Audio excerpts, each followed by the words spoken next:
बिस्मिल्लाहिर्रहमानिर्रहीम अस्सलाम वालेकुम। Welcome to my channel home cooking channel. तो इसमें मैं बनाती हूँ आपके लिए पाकिस्तानी खाने, रवायती खाने पाकिस्तान के।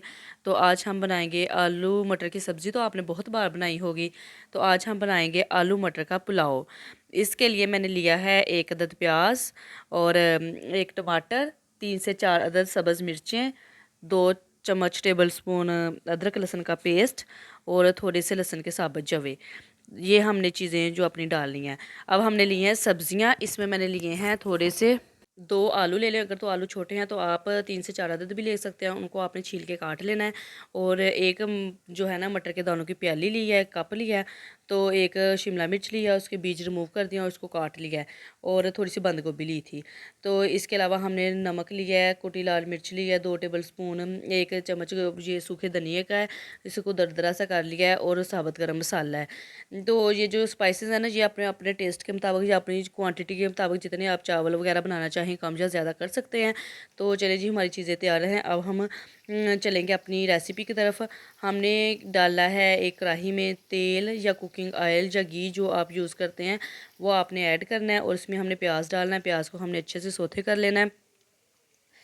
इसमें के साथ ना जो लहसुन की जवे है ना, वो पुलाव में लाजमी डाला करें। एक तो जो आपके जोड़ वगैरह ये ज़्यादा चावल खा खा के दर्द करते हैं, उसका भी ऐसा कोई मसला नहीं होगा इंशाल्लाह। और इससे आपको बहुत मज़ा आएगा, एक अलग टेस्ट मिलेगा। अगर तो आपके पास छीलने के लिए टाइम नहीं है तो आप ऐसा करें कि वो जो लहसुन की होती है ना पूरी गुत्थी सी, जो भी इसको बोलते हैं, उस गुट्टी से उसको अच्छी तरीके से धो के वैसे ही ऐड कर दो। चावल पकाने के बाद आप उसको रिमूव भी कर सकते हैं ना। मैंने इसमें डाला अदरक लहसुन का एक पेस्ट, और उसको डालने के बाद मैंने अच्छे तरीके से भूनना है। 2 से 3 मिनट इसको भून ले, इसका कच्चापन ख़त्म हो जाए। इसके बाद हम इसमें साबुत गरम मसाला डालेंगे, ताकि उसका जो अरोमा है ना वो इसमें ऑयल में निकल जाए।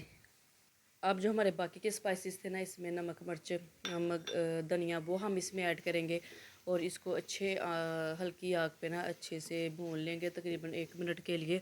इसको भूनने के बाद तेज़ आंच पे ना भूनिएगा, हल्की आंच पे भुने। अब इसमें हम अपने टमाटर और सब्ज़ मिर्चें जो हमने काटी थी ना, अब हम उसको शामिल कर देंगे। इसको भी शामिल करने के बाद हम अच्छे तरीके से इनको भून लेंगे। इधर ना मेरे जो था ट्राईपोड, उसके स्टैंड के साथ कुछ मसला हो गया था, तो इसलिए मेरा प्याज थोड़ा सा ना ब्राउन हो गया। तो कोई नहीं, इंशाल्लाह हमारे चावल बहुत अच्छे बनेंगे। अब मैंने इसमें ऐड किए हैं आलू। आलू जो है ना वो थोड़े से मोटे साइज़ में कट कर लेंगे। तो आप छोटे छोटे ब्रेक करेंगे तो फिर ना वो टूट जाते हैं चावलों में। तो इसलिए कोशिश किया करेंगे थोड़े से मोटे रखा करेंगे, इस तरह ये टूटेंगे नहीं, इसी तरह साबुत रहेंगे। हमने आलूओं को और मटर को है ना वो हमने पहले डाल के अच्छे तरीके से हमने भूनना है, क्योंकि ये ज़रा थोड़े से हार्ड होते हैं बाकी सब्ज़ियों की निस्बत। कुछ सब्ज़ियाँ होती हैं वो ज़्यादा मतलब अच्छे तरीके से पकी हों फिर अच्छी लगती हैं, और कुछ सब्ज़ियाँ होती हैं वो ज़्यादा नरम हों तो वो अच्छी नहीं लगती। तो इसलिए हमने क्या किया है, आलू मटर को हमने पहले ऐड कर लिया है। ये जब आप हमारे अच्छे तरीके से भुन जाएंगे ना, तो फिर इसके बाद हम इसमें वो जो हमारी शिमला मिर्च थी और बंद गोभी थी, वो हम इसमें बाद में एंड में डाल, हाँ अब हमने डाल दिया। इस तरह डालते हैं। फिर ये ज़्यादा इसको भूनना नहीं है, थोड़ा सा बस हम इसको भूनेंगे। और हम इसमें अपना पानी ऐड कर देंगे। 2 कप मैंने चावल लिए थे, उसमें मैंने 3 कप पानी ऐड किया है। तो अगर तो आप 4 कप ही पानी ऐड करते हैं डबल क्वांटिटी पे, फिर आप चावलों को धंगा रख के पकाएंगे। जब आपका पानी खुश्क हो जाएगा ना, तो फिर आप उसको दम पे रख देंगे। अदरवाइज़ ये मैंने 2 कप मेरे चावल के थे, और मैंने इसमें 3 कप पानी डाल दिया। तो ये इंशाल्लाह ताला सही ढक के पकाऊंगी, इंशाल्लाह सही हो जाएंगे, बन जाएंगे, ज़्यादा गलेंगे नहीं इंशाल्लाह, खिले खिले और अच्छे चावल बनेंगे। जब पानी इस तरह से उबलना शुरू हो जाए, तो आपने इसमें इस स्टेज पे आप चाहें तो वो नमक भी चेक कर सकते हैं अपना।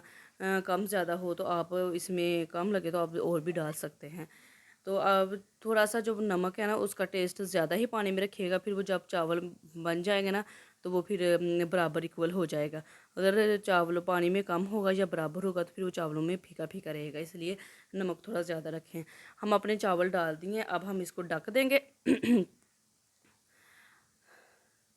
ये देखें, चावलों को एक दफ़ा देख लें इसमें पानी कितना है, और आराम से चावलों को लाएं ताकि आपके चावल टूटे ना। तो चावलों को मैंने देखा है, अब हम इसको दोबारा देखेंगे। ये देखें कितना को पानी है, पानी हमारा बिल्कुल ड्राई और खुश्क हो गया है। तो अब हम इस पर बिल्कुल हल्की आंच, दम वाली आंच कर देंगे, और अपने चावलों को ना ढक के पकाएंगे। इस तरह से आपके चावल, अगर आप नॉर्मल मीडियम साइज़ पे बनाएंगे ना,